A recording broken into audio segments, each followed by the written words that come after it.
back to the channel. So for today's video, I'm going to do a review on the Morimoto 2-stroke LEDs.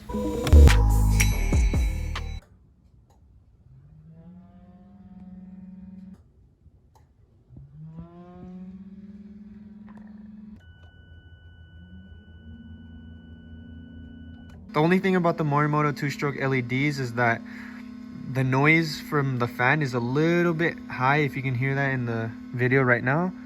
And then the fit is a little bit, you know, kind of messy, so you kind of have to tie all the wiring to the fuse box cover. Aside from that, this is probably the best bulb to replace instead of OEM if you don't want to pay those prices, because it's only about $120. Anyways, if you like the video, make sure to comment, like, and subscribe. And for any mods that you guys may want for your 6, I have all of the links in my description below. See you on the next video.